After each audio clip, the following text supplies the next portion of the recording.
Elara floated gently above her bed, a soft, warm current of air holding her suspended just an inch or two above the quilted surface. Outside her viewport, the stars were a diamond dust scattering across a velvet cloth, impossibly bright and countless.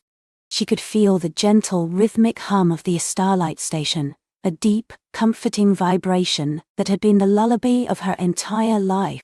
It was the sound of millions of integrated systems, of life support, of grav plates spinning, of air recyclers whispering, all working in perfect concert to keep their colossal home a vibrant, breathing world in the silent void.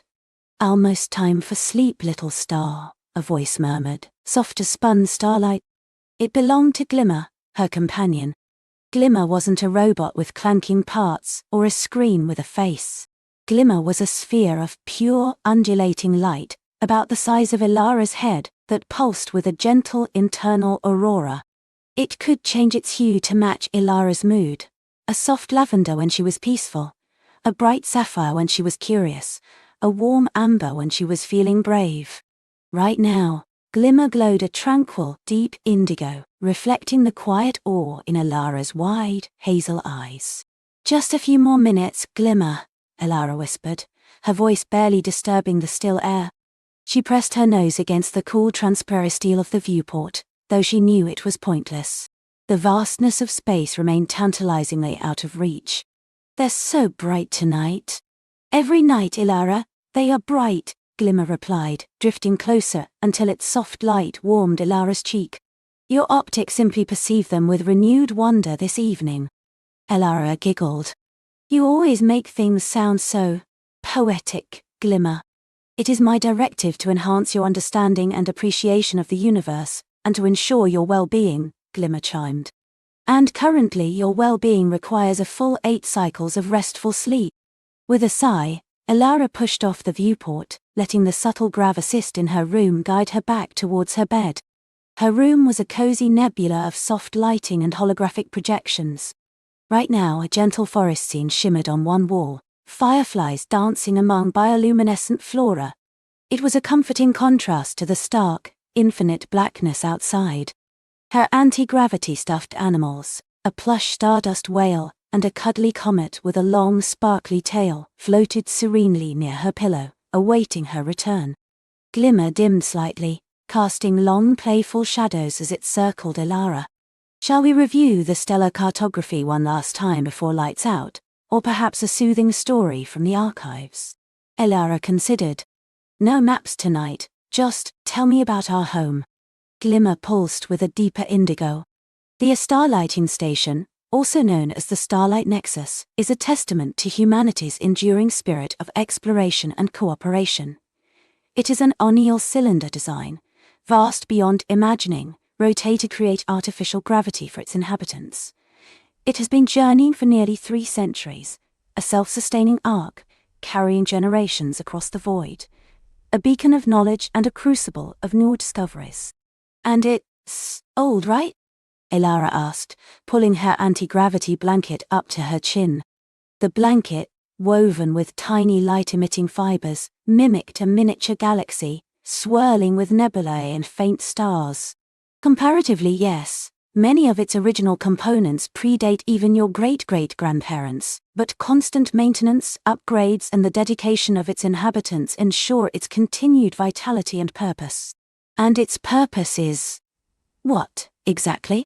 Elara knew the basic answer, but she liked hearing Glimmer elaborate. It always added details she hadn't considered. "Its primary purpose remains what it always was: to seek out, to understand, and to protect. To explore the furthest reaches of the galaxy, to map the unknown, and to safeguard the knowledge and heritage of our species." Elara's parents, Dr. Aris and Dr. Lena Vance, were deep space astrophysicists.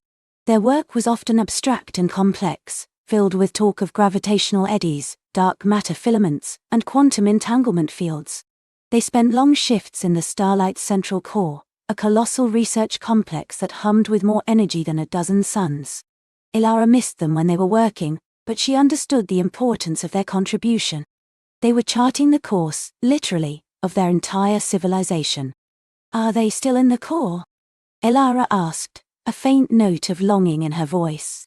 "They are completing a critical phase of Project Saint. Their estimated return to your habitat is within 2 standard cycles." Glimmer's light warmed, a soft yellow blooming within the indigo. "Would you like me to project a message from them?" "No, it's okay," Elara said, though she felt a small pang. She knew they'd send a message if they weren't going to be back for a while. Project Saint was always like that. It sounded so grand, so important, but to Elara, it mostly meant her parents were extra busy. "What? Where's your medial and Saint, Glimmer, really?" Glimmer paused, its light rippling for a moment. Project Saint is a long-term research initiative, focused on an unprecedented stellar phenomenon. It involves the analysis of unique energy signatures emanating from a distant, previously uncatalogued region of space. "Something entirely different?" Elara repeated, her interest peaked. That sounded far more exciting than just stellar evolution.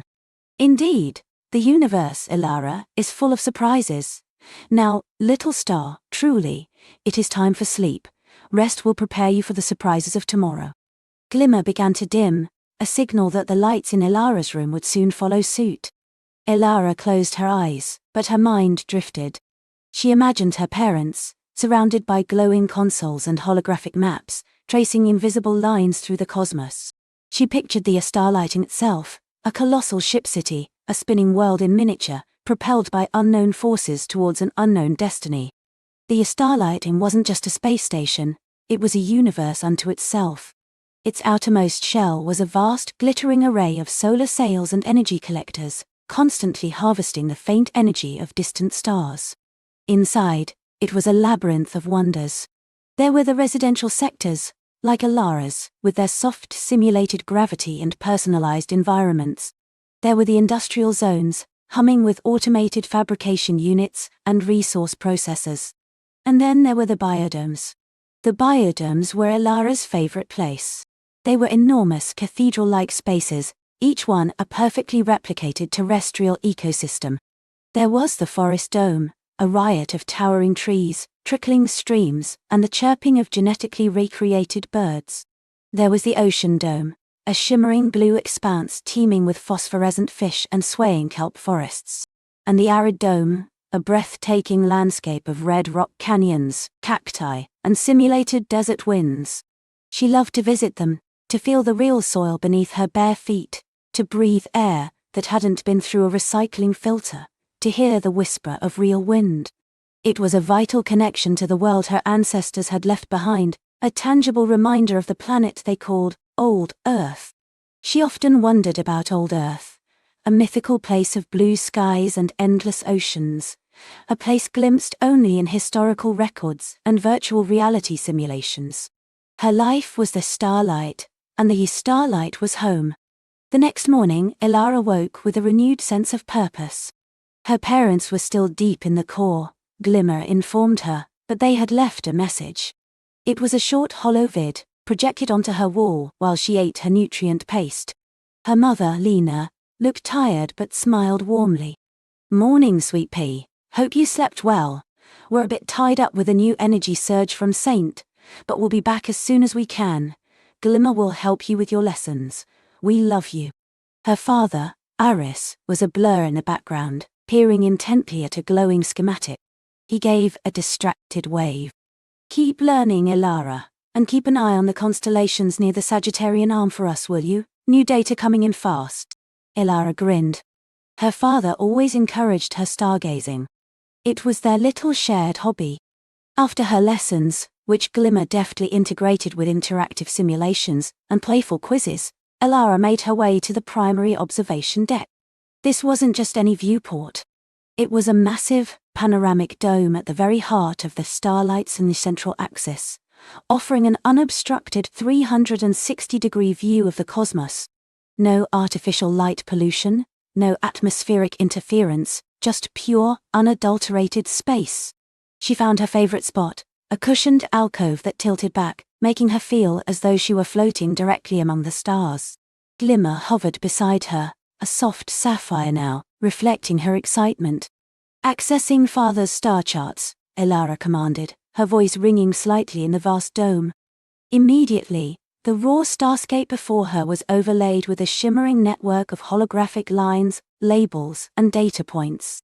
Constellations glowed faintly, nebulae were outlined in vibrant colors, and distant galaxies were tagged with complex identification codes. It was like looking at the universe through her father's eyes, seeing not just the beauty, but the intricate science behind it. He mentioned the Sagittarian arm, Elara murmured, tracing a finger across the shimmering projection. Glimmer obligingly zoomed in, focusing the view on a specific spiral arm of their galaxy, a dense band of stars and dust that stretched across the dome. The Sagittarian arm is a region of intense stellar formation, and a rich repository of undiscovered phenomena. It is the current focus of your parents' research into Project Saint. Show me the Saint coordinates, Elara requested, remembering the faint, almost secretive way her parents sometimes mentioned it. A small circular region within the Sagittarian arm began to pulse with a faint, silvery light.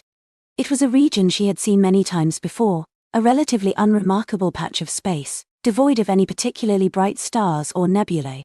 Yet, tonight, something felt different.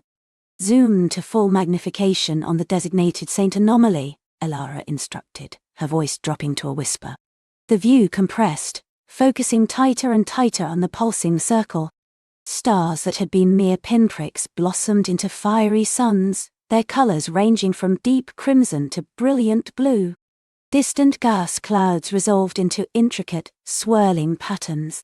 And then, at the very center of the designated region, she saw it. It wasn't a star. Not exactly. It was a Yi shimmer. A subtle distortion in the fabric of space itself, like heat rising from an invisible fire. It wasn't visible to the naked eye, even with the dome's incredible magnification. It was only visible because the holographic overlay was highlighting it, a faint, almost imperceptible ripple against the backdrop of infinity. "What is that glimmer?" Elara breathed, pressing her palms against the cool surface of the viewing alcove. Her heart began to beat a little faster. Glimmer's sapphire light intensified, its internal aurora swirling. "That, Elara, is the core of the Saint anomaly. It is an energy signature unlike any previously recorded. Your parents hypothesize it may be a nascent singularity, a new type of space-time distortion, or perhaps even a portal." "A portal?" Elara's eyes widened. She had read about portals in ancient sci-fi stories, gateways to other dimensions or distant galaxies. But those were just stories, weren't they? "It is one of several theoretical possibilities, little star. The energy readings are highly unusual, exhibiting characteristics that defy current astrophysical models. The region appears to be pulling at the fabric of space-time around it." Elara stared, captivated. The shimmer was faint, almost ethereal, but now that she knew what to look for, she couldn't unsee it. It was like a faint breath in the void, a whisper of something vast and powerful. It wasn't a destructive pull, not yet, but a gentle, almost inviting tug. She imagined the starlighting slowly, imperceptibly, being drawn towards it.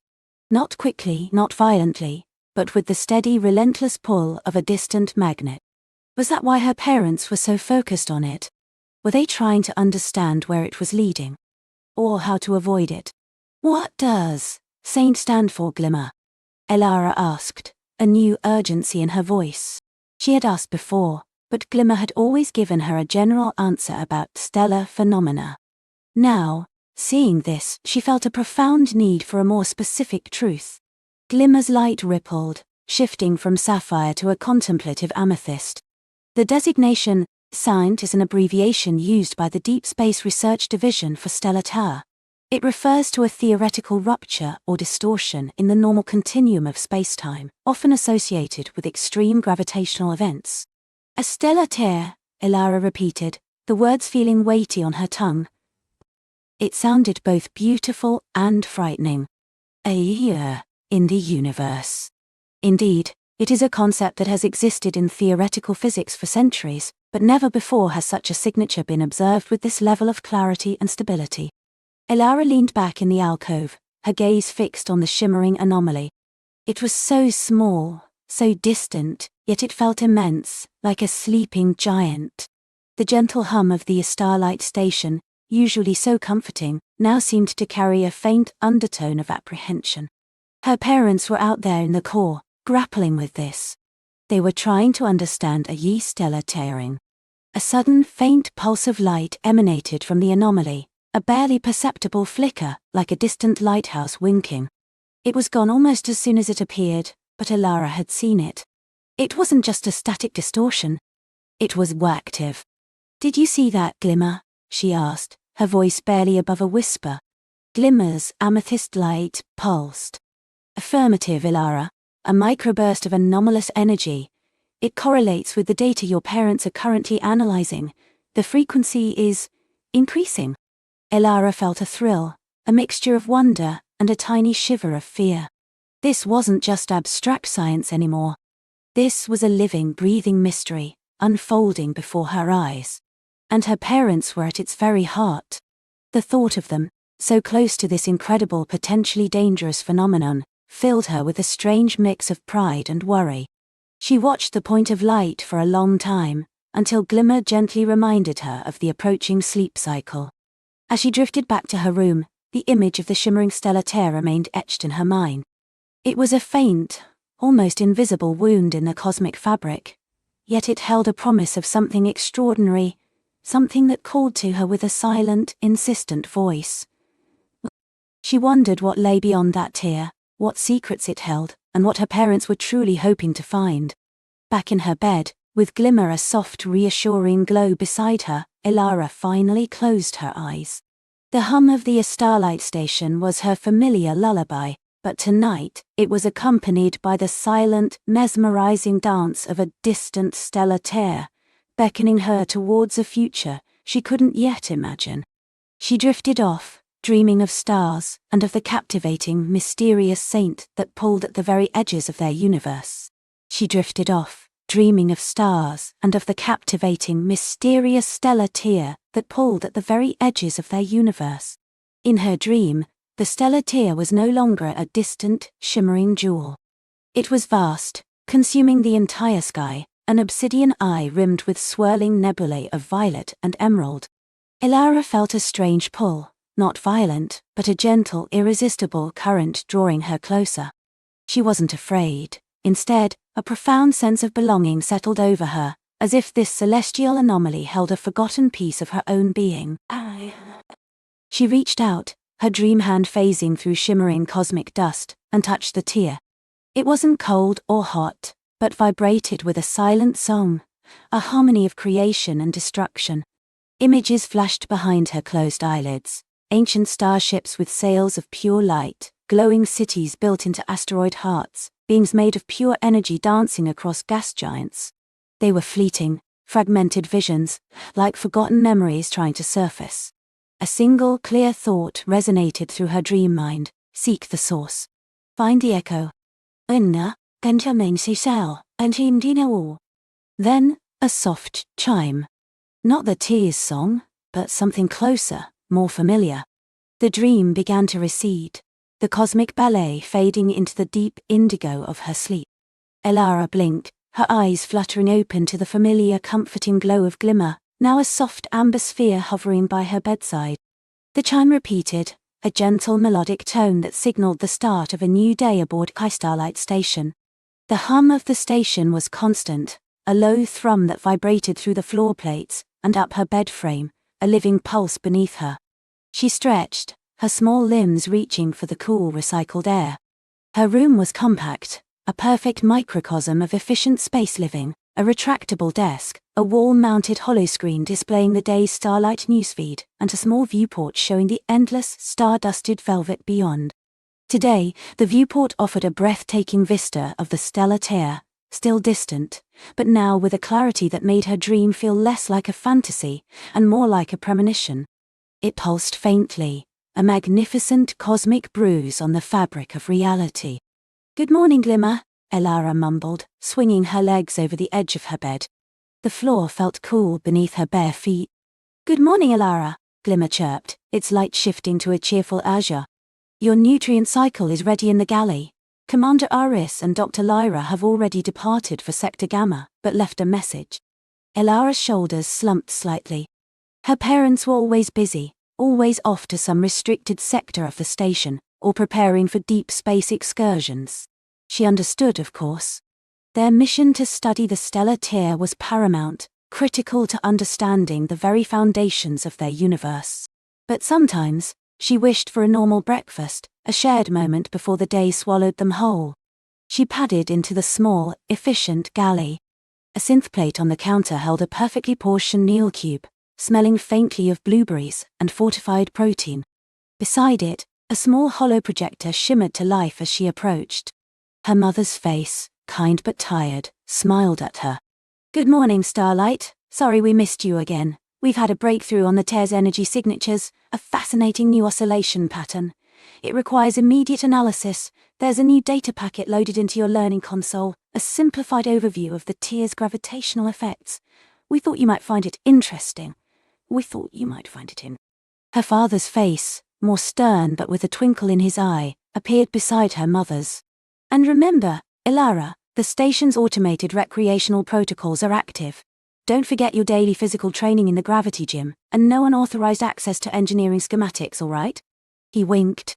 He knew she tried. The message ended, leaving Elara with the familiar mix of pride and longing.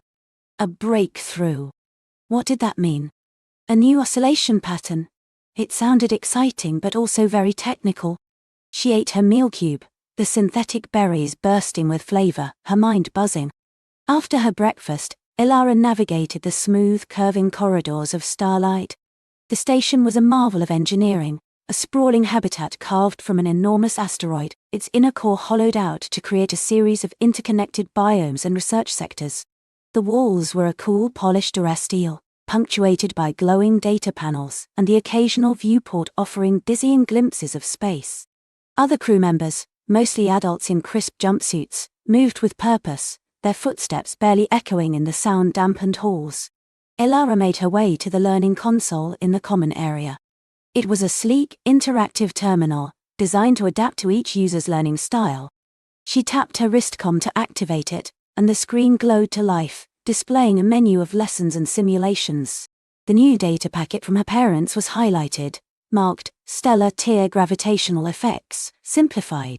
"Glimmer, can you access the full research logs for the new oscillation pattern my parents mentioned?" Elara whispered, leaning closer to her companion. Glimmer's light flickered. "Access to Sector Gamma research logs requires Level 5 clearance, Elara. You possess Level 2. I cannot bypass security protocols." I know, Elara sighed. "But what about the public database? Anything new there about the tier?" "Searching? One moment. Yes. A new update was released this morning. Preliminary analysis of stellar tiers' spatio-temporal anomalies. It contains no classified data but offers a comprehensive overview for general crew members." Elara's eyes lit up. "Load it, and put the simplified gravitational effects lesson on hold." The console screen shifted, displaying intricate diagrams and fluid simulations of the stellar tier. It showed the tier not as a simple whole, but as a complex dynamic entity that twisted and warped the very fabric of space and time around it. Gravitational lensing, time dilation fields, even subtle shifts in cosmic background radiation. The tier was a cosmic engine of profound mystery. She devoured the information, her mind racing. The new oscillation pattern her parents mentioned, combined with these spatio-temporal anomalies, it was like the tier was singing a new song, a more complex melody than they had ever heard. Could it be communicating? Or was it merely a natural evolution of its strange existence? The public database, while informative, was still carefully redacted. She could see where data had been removed, where the text abruptly shifted from scientific explanation to vague, general statements. It was frustrating, like reading a book with half the pages torn out. "Glimmer," Elara said, a mischievous glint in her eye, "do you remember that time you helped me reroute the cafeteria's nutrient printer to dispense extra chocolate syrup?" Glimmer pulsed, a faint red. "That was an unsanctioned modification, Elara, and it resulted in a temporary shutdown of the dessert dispenser for 2 standard cycles. But it worked Elara insisted. "You're good at finding alternative pathways. Could you maybe Cross-reference the public data with any non-classified historical observations. Maybe something older, from before the strict security protocols were put in place. Glimmer's light shimmered, a complex internal process unfolding. Cross-referencing historical archives for anomalies related to the stellar tear. This may take a moment. The Starlight archives are vast. While Glimmer worked, Elara decided to head to the gravity gym. It was important to stay fit in space, and the simulated gravity was always a fun challenge. As she passed through the biomes, lush green spaces with carefully controlled atmospheres, she heard snippets of conversation from passing crew members. The new energy readings from the tier are off the charts. They're prepping a new remote probe, the Centrixing. It's designed to penetrate the outer accretion disk. Rumors of a resonance cascade if the oscillation continues. Each fragment of conversation fueled her curiosity. A new probe. That was big. Probes were their eyes and ears closest to the tier. And resonance cascade sounded serious. She hurried her pace. In the gym, Elara strapped into the anti-grav harness, the magnetic plates on the floor, pulling her down with simulated Earth-normal gravity. She ran on the treadmill, her muscles protesting the familiar resistance, her mind still on the stellar tear. When she returned to her room, Glimmer was hovering expectantly. Elara, I have compiled a preliminary report. It appears that in the early days of Starlight's establishment, before the current level of scientific understanding of the tier, there were several peculiar events. Elara sat on her bed, her heart thumping. Peculiar how? Small, localized spatiotemporal disturbances, not directly harmful, but unusual.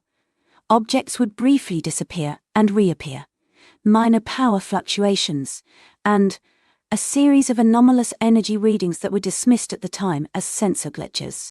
Glimmer projected a small, flickering holographic image. A faint, almost invisible ripple spreading from the distant stellar tier, washing over the Starlight station like an invisible wave. Dismissed as glitches. Elara murmured. But now, with the new oscillation pattern and the spatiotemporal anomalies, they're not glitches, are they? Unlikely, Glimmer confirmed. The current data suggests these historical glitches were likely early manifestations of the tier's more subtle effects. So the tier is becoming more active? Elara asked, a shiver running down her spine, not of fear but of profound wonder. That is the current hypothesis, Glimmer replied. The new oscillation pattern is emitting a unique energy signature, one that has never been observed before. Commander Aris and Dr. Lyra are currently in the main observation deck, analyzing the Centrixing's initial telemetry. The Centrixing, Elara exclaimed. This was her chance. Her parents would be distracted, focused on the probe. She could observe from a distance, perhaps learn something crucial. Glimmer, what's the fastest route to the observation deck that avoids restricted areas? Glimmer calculated, its light briefly turning to a rapid flash of green. The public promenade offers a direct, non-restricted path. However, the main observation deck itself is restricted to level 4 clearance and above. I know the rules, Glimmer, Elara said, her voice firm, a determined glint in her eyes. But I can stand on the promenade. I can see the main screens from there. Come on. She slipped on her soft-soled station shoes and hurried out, Glimmer trailing behind her like a loyal firefly. The corridors blurred as she moved, her anticipation growing with every step. The public promenade was a wide curving thoroughfare that ran along the outermost hull of the Starlight, offering panoramic views of space. Usually, it was a bustling hub, but today, many crew members seemed to be gathered near the observation deck's transparent walls, their faces upturned, watching the massive holographic displays within. Elara pushed her way through the small crowd, her heart pounding. The observation deck was a cavernous space, filled with banks of shimmering consoles and large, multi-paneled screens. In the center, a colossal hollow projector displayed a breathtaking, real-time image of the stellar tear, so clear it felt as if she could reach out and touch its swirling depths. Around it, smaller screens showed complex data streams, energy readings, gravitational fluctuations, spectral analyses. Her parents were there, standing before one of the main consoles, their backs to the promenade. Her mother, Dr. Lyra, gestured animatedly at a screen, her face alight with a mixture of excitement and concern. Her father, Commander Eris, stood beside her. The Gentrix in India is holding position, her father's voice, amplified slightly, echoed across the deck. Maintaining a stable orbit around the outer edge of the accretion disk. But the energy fluctuations are increasing. It's not just energy, Eris, her mother countered, her voice tight. Look at the spatiotemporal readings. The microdisplacements are becoming more frequent, more intense. It's like the tear is breathing. Elara strained to see the data, but the displays were too complex, too technical for her to fully grasp. She focused on the central hollow projection of the stellar tear. It seemed to shimmer with a new intensity, its violet and emerald hues deepening, swirling faster. Then a sudden, sharp alarm blared through the observation deck, a piercing klaxon that made Elara jump. The lights in the promenade flickered. Warning! Gravimetric anomaly detected. Probe Sentry Nuster experiencing unexpected trajectory deviation. A synthesized voice boomed from the station's comms.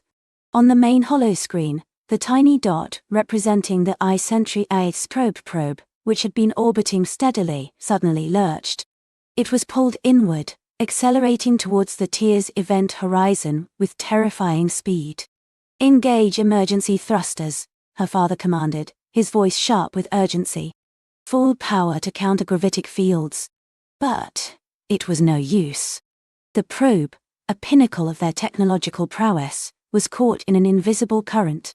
Elara watched, mesmerized and horrified, as the dot on the screen elongated, then dissolved into a streak of light, consumed by the tear's infinite maw.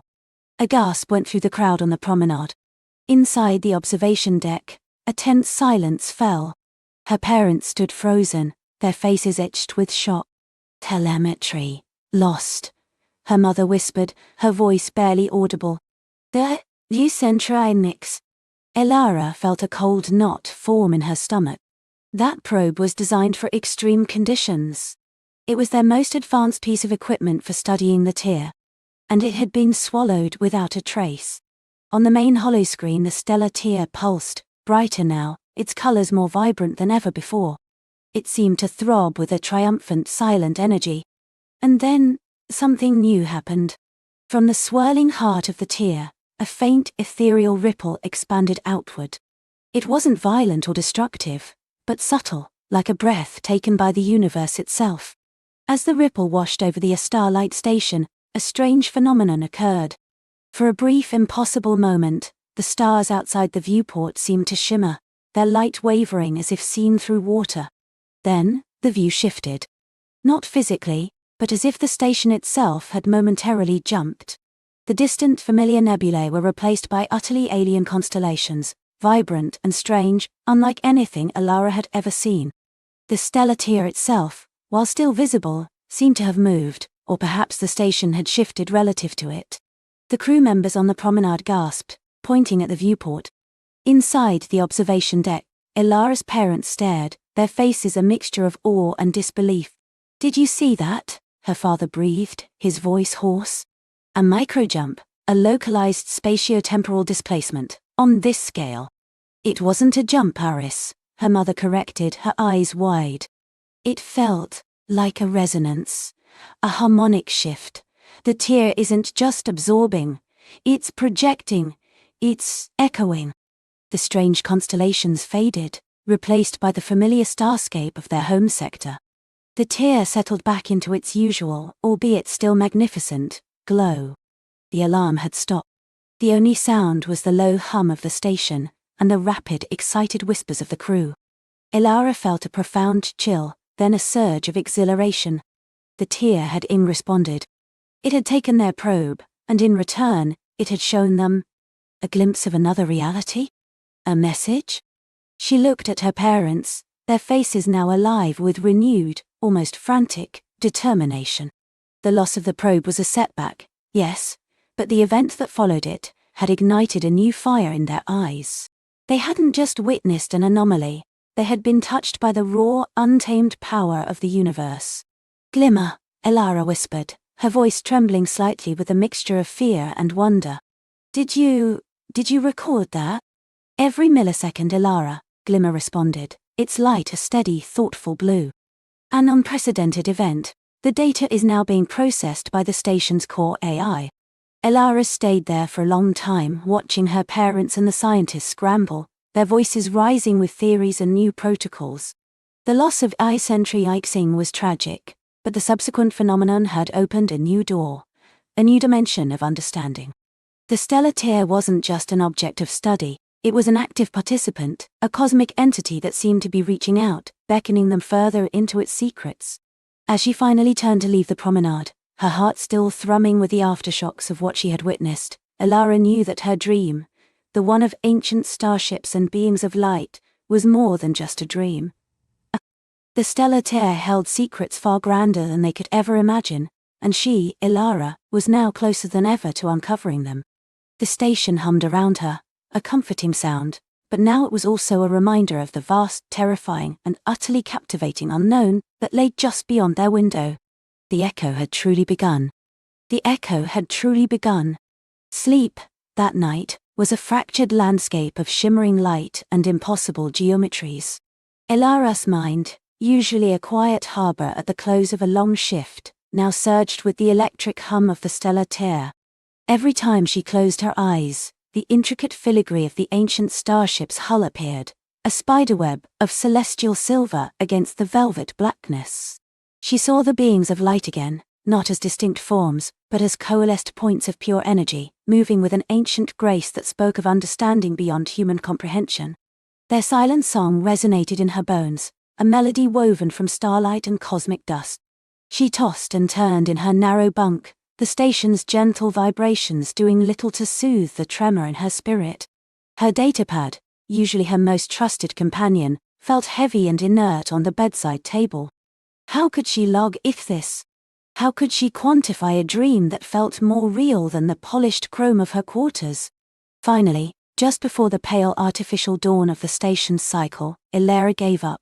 She swung her legs over the side of the bunk, the cool floor beneath her bare feet a welcome anchor. She padded to her desk, a small functional surface built into the wall. Instead of her datapad, her hand instinctively reached for her old physical sketchpad and a stylus. With nimble fingers she began to draw. Lines flowed onto the recycled synth paper, the ethereal curves of the vessel, the way light seemed to bleed from its pores, the impossible angles that suggested dimensions unknown. She tried to capture the feeling of weightlessness, of profound antiquity, of a wisdom so vast it was almost painful. She sketched the beings too, as best she could, luminous, indistinct, yet undeniably present, radiating an energy that was both profoundly alien and strangely comforting. Hours later, as the station's main lights brightened, signaling the start of the standard shift, Elara stared at the pages filled with frantic, beautiful lines. It wasn't just a dream. It was a memory. Or perhaps, a whisper from the deep past, carried across unimaginable distances, finally reaching her. The next few days were a blur of heightened senses. The stellar tear, usually a distant, mesmerizing backdrop to their work, now felt like a living entity, constantly vying for her attention. During her shifts at the long-range sensor station, Elara found herself unconsciously tweaking parameters, zooming in on the tear's energy signatures. The usual background noise, the faint radiation, the gravitational anomalies, seemed to shift, coalesce. She saw fleeting patterns, almost like ripples in a pond, emanating from the tear's core. Other analysts might dismiss them as sensor ghosts, momentary fluctuations. But Elara knew better. She felt them. She started seeing the patterns everywhere. In the condensation trails left by service drones, zipping through the station's maintenance tunnels. In the intricate circuitry of the comms panel. Even in the way the dust motes danced in the artificial light of the observation deck. It was as if her mind, once attuned to the echo, was now perceiving a layer of reality invisible to others. Her mentor, Professor Aris Thorne, a man whose silver hair matched his perpetually inquisitive eyes, noticed her distraction. Elara, he'd said one cycle, peering at her over his spectacles as she stared blankly at a data readout. Is everything all right? You're usually the first to spot a neutrino flux, but you just missed a level 3 solar flare warning. Elara stammered. Apologies, Professor? Aris, a keen observer of human nature as much as cosmic phenomena, just nodded slowly. He knew Elara wasn't one for vague excuses. He knew her drive, her meticulous nature. Something was stirring within her, and he suspected it had something to do with the great cosmic enigma they both dedicated their lives to. That night, Elara felt a peculiar pull. It wasn't a physical force, but an internal compass guiding her. She found herself drifting towards the stellar Tears primary observation dome, a vast panoramic window that offered an unobstructed view of the swirling anomaly. It was late, the dome mostly deserted save for a few night shift technicians making their rounds. She sat on one of the padded benches, pressing her forehead against the cool, thick plasteel. The tear pulsed before her, a cosmic eye staring back. And then it happened. Not a full vision, not a dream, but a distinct resonance. A high-frequency hum that vibrated through the plasteel, through her skull, settling deep in her chest. It was a frequency she recognized from her dreams, a harmonic overtone of the ancient ship's silent song. On the main console of the observation dome, usually displaying mundane atmospheric readings or stellar drift, a faint, fleeting distortion appeared. It was brief, a shimmer of light, a flicker of geometry, gone before any technician could register it. But Elara saw it. It was the symbol from her sketchpad, the intricate knot of light she'd tried to draw. This was no longer a dream. This was communication. The next morning, Elara made a decision. She couldn't keep this to herself. She sought out Professor Aris in his cluttered lab, a sanctuary of holographic star charts, ancient paper texts and half-eaten nutrient bars. Professor, she began, her voice steady despite the tremor in her hands. I need to speak with you, privately. It's about the stellar tear. Aris, who was currently trying to coax an ancient, sputtering quantum spectrometer back to life, turned, his expression shifting from exasperation to focused attention. He saw the intensity in Elara's eyes, the faint shadows beneath them. He led her to a small soundproofed consultation alcove, its walls dampening even the hum of the station's life support. Elara took a deep breath. For the past few cycles I've been having very vivid dreams. More than dreams. They're about the stellar tear, Professor. About ancient starships within it and beams of light. She spoke quickly, trying to get it all out before doubt could creep in. She described the visions, the feeling of profound age and advanced technology, the silent communication. Then, she pulled out her sketchpad, flipping to the pages detailing the starship and the luminous beings.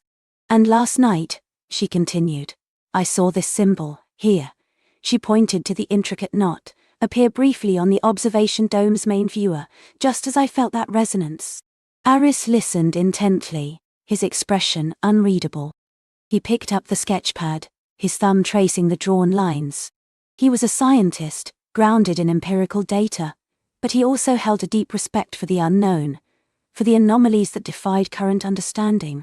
He'd seen enough strange things in his long career to know that sometimes truth wore the guise of fantasy. Dreams, Elara, he said slowly, are powerful things.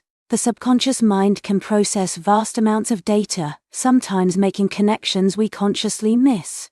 You've spent countless hours studying the tear, absorbing its subtle energies. It's not uncommon for that to manifest in vivid dreamscapes. It's not uncommon for that to manifest in vivid dreamscapes. Elara shook her head.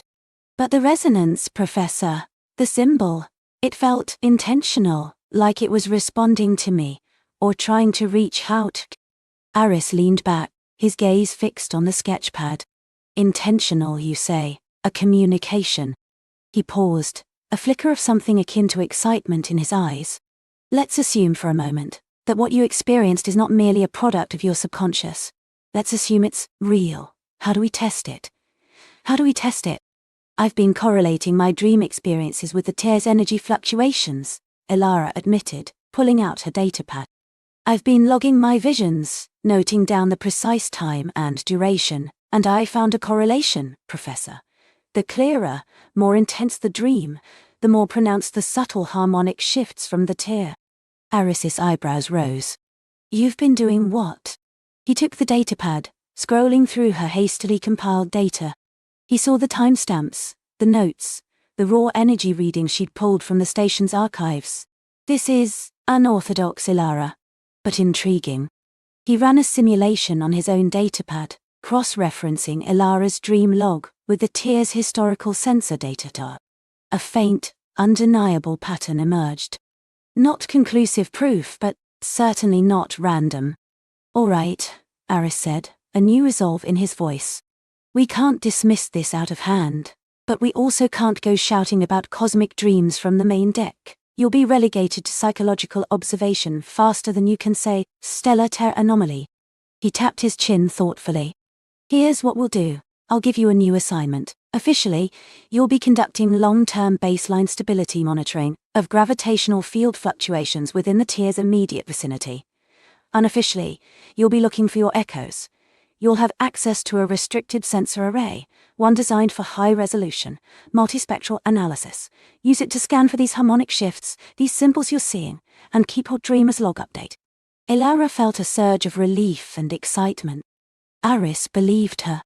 Or at least, he was willing to entertain the possibility, which for a scientist of his caliber was a profound leap of faith. Thank you, Professor, she said, her voice thick with emotion. Don't thank me yet, he chuckled. We're diving into uncharted waters, Elara, waters that might be deeper and more dangerous than anything we've ever imagined. Over the next few weeks, Elara immersed herself in her new clandestine mission. The restricted sensor array, a marvel of advanced xenophysics, became her personal portal into the tear's secrets. She spent hours calibrating it, fine-tuning its parameters to detect the specific subtle frequencies she had identified. She programmed it to look for geometric patterns within the chaotic energy field, for anything that resembled the symbol from her dreams. She began to notice that the echoes weren't just internal. Other, less sensitive equipment on the station began to register minor anomalies. Power fluctuations in unused sectors, faint, localized gravitational ripples, even brief, almost subliminal static on comms channels. Things easily dismissed as system glitches, but which Elara, with her newfound sensitivity, recognized as faint, diffuse manifestations of the tear's increasing activity.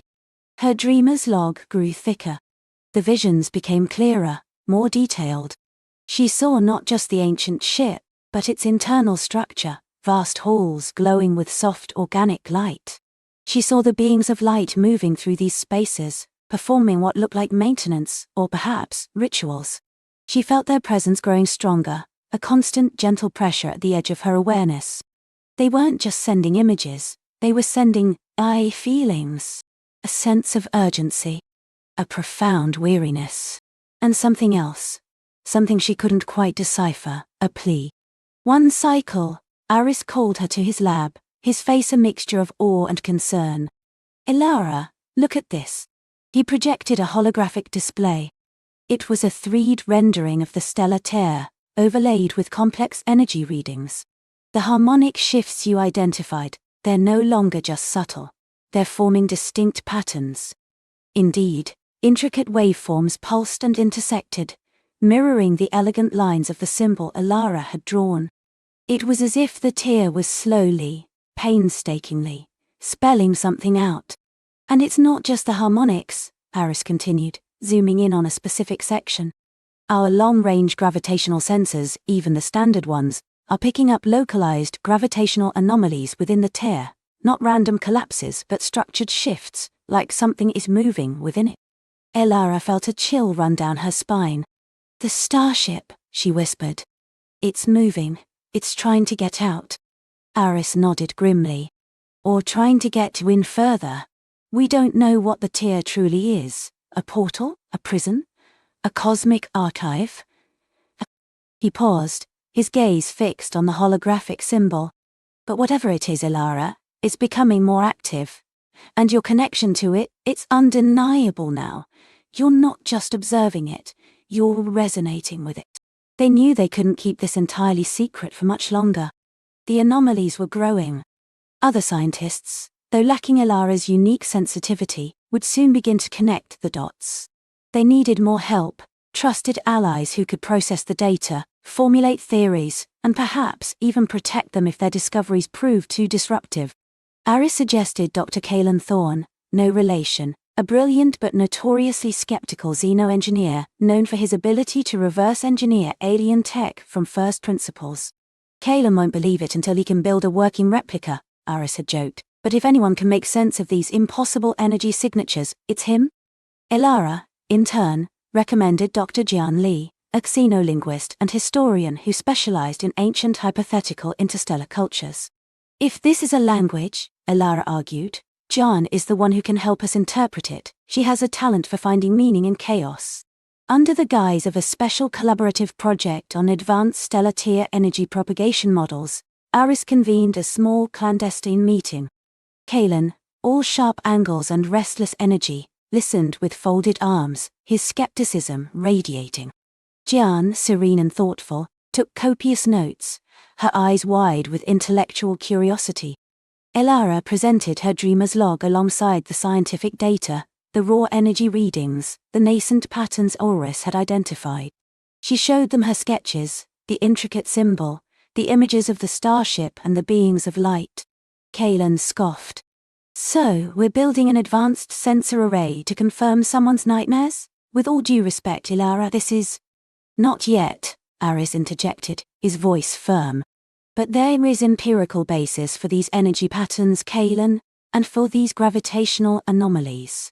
What Elara provides is a Rosetta Stone, a potential key to understanding them. Jian, however, was intrigued. She studied Elara's sketches, her fingers tracing the lines of the symbol. This pattern, she murmured, it has echoes of several pre-fetal terrestrial cultures' sacred geometry, but with an added complexity, almost like a fractal or a hyperdimensional projection. She looked at Elara.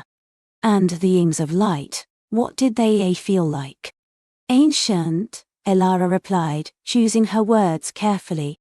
Wise, but also burdened and urgent, like they're trying to send a warning or an invitation. It took days of intense discussion, rigorous data cross-referencing, and Kalen's meticulous, almost aggressive, verification of every single energy fluctuation Elara had logged, but slowly, the wall of skepticism began to crumble. Kalen discovered minute, almost imperceptible modulations in the tier's energy output that correlated precisely with Elara's most vivid dream experiences. He even found a faint, rhythmic pulse that seemed to match the silent song Elara described. It's not dreams, Elara, Kalen admitted grudgingly, one evening in his lab. It's something else. Something is broadcasting. And for some reason, you're picking it up. Like a quantum receiver, a biological antenna. With Kalen's engineering genius, they began to build a specialized interface, a neural link designed to amplify Elara's sensitivity and translate the raw energy signals into something more comprehensible. It was experimental, risky, pushing the boundaries of known neuroscience. Are you sure about this, Elara? Aris asked, his hand resting gently on her shoulder as she prepared for the first direct listening session. We're essentially hooking your mind directly into an unknown cosmic entity. We have no idea what it might do. Elara looked out at the stellar tier, pulsing silently beyond the observation dome's window. The symbol, now a persistent, faint projection on the main console, seemed to beckon her. I have to know, Professor, she said, her voice filled with a quiet determination. The echo has begun. I need to know what it's saying. Kalen attached the delicate neural interface to Elara's temples, a halo of soft light glowing around her head. Jian sat nearby, her datapad ready to log any verbalizations, any new symbols. Aris monitored her vital signs, his face etched with concern. Initiating neural link, Kalen announced, his fingers dancing across a console. Subtle energy resonance detected, amplifying, now. Elara closed her eyes. The world dissolved. The station, the dome, her friends, they vanished. She was no longer just seeing the tier, she was inside it. She was the starship, a vessel of unimaginable antiquity, hurtling through cosmic rivers of light. She felt the profound weariness Jian had intuited, The burden of ages, the vast distances traveled. The beings of light were all around her, no longer distant, but intimately present. They weren't just observing, they were guiding. They communicated not with words, but with pure, unadulterated thought, emotion, and image. They showed her snippets of their history, a vibrant, bustling civilization of pure energy, living in harmony with the cosmos, traversing galaxies in vessels woven from starlight. They showed her the purpose of the stellar tier. It wasn't a portal out, but a sanctuary, a final refuge. But then, the images shifted. A shadow fell across the luminous civilization. A growing darkness, an encroaching entropy, a force that sought to unravel the fabric of existence itself. The stellar tier, they communicated, was a shield, a barrier against this encroaching darkness, a place where their essence could be preserved, where the last vestiges of their knowledge could be held safe. And the symbol. It wasn't just a language. It was a key. A key to understanding, yes, but also a key to activating. A key to a defense system, perhaps, or a beacon, or a way to transfer their ancient wisdom. Elara felt an overwhelming surge of information, a torrent of data that threatened to shatter her mind. The sheer scale of their existence, the depth of their suffering, the magnitude of the threat they had faced, it was too much. She felt a profound sense of connection, a responsibility settling upon her shoulders that was heavier than any physical burden. Then, a single, clear thought, not a word, but a resonant intent, echoed in her mind. We have waited. We are ready. The time is short. You are the echo. You are the bridge. When. With a gasp, Elara's eyes flew open. She was back in the observation dome, the neural interface still humming faintly around her head. Kaelan, Jan, and Eris were staring at her, their faces pale with concern. Elara, what did you see? What happened? Eris asked, rushing to her side. She tore off the interface, her hands trembling. She looked at the stellar tier, no longer just an anomaly, but a living, breathing entity, a repository of ancient wisdom and cosmic despair. The symbol on the console pulsed with renewed intensity. They're not trapped, Elara whispered, her voice hoarse. They're guarding, they're waiting, and they're trying to tell us that the darkness is coming. Her gaze drifted to the symbol on the main console, now blazing with a steady, unmistakable light. It wasn't just a design anymore. It was a command. A sequence. A blueprint. A vital piece of information that the ancient beings had embedded, encoded, and now, finally, revealed. The station hummed around her, a comforting sound that now felt utterly insignificant in the face of what she had just experienced. The stellar tier held secrets far grander than they could ever imagine, and Elara knew, with a certainty that resonated through her very soul, that this was only the beginning. The echo had truly begun, and it was calling them to a destiny far beyond the stars. The information wasn't a map, nor a warning, nor a simple message. It was a resonant frequency, a complex harmonic signature woven from light and shadow, sound and silence. It wasn't meant to be read, but felt understood on a cellular level. Elara's mind reeled, not from overload, but from sudden, profound clarity. The stellar tier wasn't a wound in space-time, as they had always theorized. It was a nascent nexus, a cosmic conduit, delicately poised between states of being. And the echo wasn't just a signal, it was the lingering vibration of this conduit, waiting to be fully reawakened. The ancient beings hadn't left a riddle, they had left a key and an invitation. The tier was not to be feared or merely studied, but nurtured. It was a bridge, yes, but not just to another place. It was a bridge to another beginning. Elara took a deep, shuddering breath, the air in the command module suddenly feeling too thin. She knew, with a certainty that settled deep in her bones, that she couldn't keep this to herself. This wasn't a mission for one person, or even one civilization. This was a destiny for all. She found Kale in the Hetheria small, cluttered engineering bay, surrounded by holographic readouts of energy fluctuations. His grizzled face, usually set in a permanent frown of concentration, softened slightly when he saw her. Elara, you look like you've seen a ghost. Or perhaps, a new universe. He gestured to a nearby console. The tears humming louder than usual. What did you find? Elara sat beside him, the words tumbling out in a rush. She described the embedded frequencies, the sense of connection, the revelation of the tear's true nature, a pathway not just through space, but into a realm of cosmic genesis. She spoke of the ancient beings' legacy, not as a warning of their disappearance, but as a testament to their profound act of creation. Kale listened, his brow furrowed, his eyes wide with an emotion Elara rarely saw there. Pure, unadulterated wonder.